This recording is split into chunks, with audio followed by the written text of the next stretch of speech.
Friends, അസ്സലാമു welcome back to my channel. നിങ്ങൾ ആദ്യമായിട്ടാണ് എൻ്റെ ചാനൽ കാണുന്നതെങ്കിൽ പ്ലീസ് ഒന്ന് സബ്സ്ക്രൈബ് ചെയ്യുക, ലൈക്ക് ചെയ്യുക, ഷെയർ ചെയ്യുക, കമൻറ്റ് ചെയ്യുക. ഇത് നമ്മളിവിടെ തയ്യാറാക്കാൻ പോകുന്നത് സിമ്പിളായിട്ടുള്ള അതോടൊപ്പം തന്നെ നല്ല ടേസ്റ്റി ആയിട്ടുള്ള പരിപ്പോടെയാണ്. അപ്പോൾ ഇതെങ്ങനെയാണ് തയ്യാറാക്കുന്നത് നോക്കിയാലോ. ഇതിനായി ഞാനിവിടെ 1 കപ്പ് വടപ്പരിപ്പ് എടുത്തിട്ട് 3 മണിക്കൂറോളം കുതിർത്ത് വെച്ചതാണ്.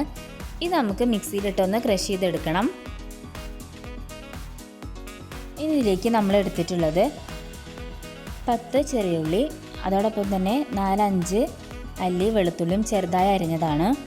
പിന്നെ ഒരു 3 വറ്റൽമുളക് എടുത്തിട്ടുണ്ട്, ഒരു പച്ചമുളക്, കുറച്ച് കറിവേപ്പില എടുത്തിട്ടുണ്ട്. ഈ വറ്റൽമുളക് നമുക്കൊന്ന് ക്രഷ് ചെയ്തിട്ട് എടുക്കണം. ഇപ്പോൾ നമ്മുടെ പരിപ്പൊക്കെ ഒന്ന് ക്രഷ് ചെയ്ത് എടുത്തിട്ടുണ്ട്. അതോടൊപ്പം തന്നെ വറ്റൽമുളകും ക്രഷ് ചെയ്തെടുത്തിട്ടുണ്ട്. നമുക്കിതെല്ലാം കൂടി ഒന്ന് മിക്സ് ചെയ്തെടുക്കാം.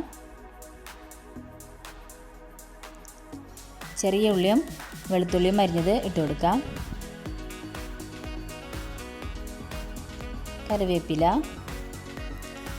ചെറുതായി അരിഞ്ഞ പച്ചമുളക്, ഉണക്കമുളക്, ആവശ്യത്തിനുള്ള ഉപ്പും കൂടി ചേർത്ത് മിക്സ് ചെയ്തെടുക്കാം.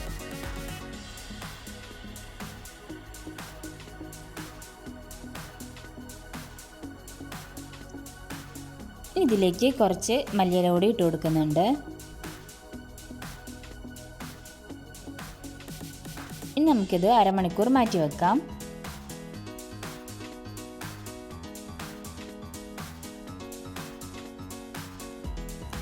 ഇനി നമുക്കിത് പരിപ്പോടെ ഷേപ്പാക്കി എടുക്കണം.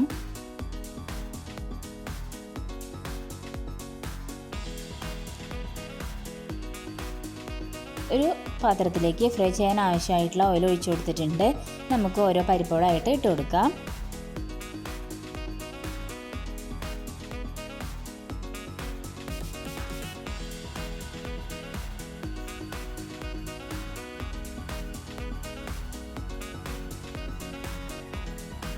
ഒരു ഭാഗമായി കഴിയുമ്പോൾ ഒന്ന് തിരിച്ചിട്ട് കൊടുക്കാം. ഈ സമയത്ത് നല്ല പരിപ്പോടെ സ്മെല്ല് വരുന്നുണ്ട്. നമുക്കിത് 2 ഭാഗവും ഫ്രൈ ചെയ്തെടുക്കാം. ഇപ്പോൾ ഇതാ നമ്മുടെ പരിപ്പോട ഇവിടെ റെഡി ആയിട്ടുണ്ട്. വളരെ ടേസ്റ്റിയാണ്, അതോടൊപ്പം തന്നെ വളരെ സിമ്പിളായിട്ട് നമുക്ക് തയ്യാറാക്കി എടുക്കാം. നല്ല ചൂട് കട്ടൻ ചായയോടൊപ്പം നല്ല അടിപൊളി കോമ്പിനേഷനാണ്. നിങ്ങളെല്ലാവരും ട്രൈ ചെയ്ത് നോക്കാം.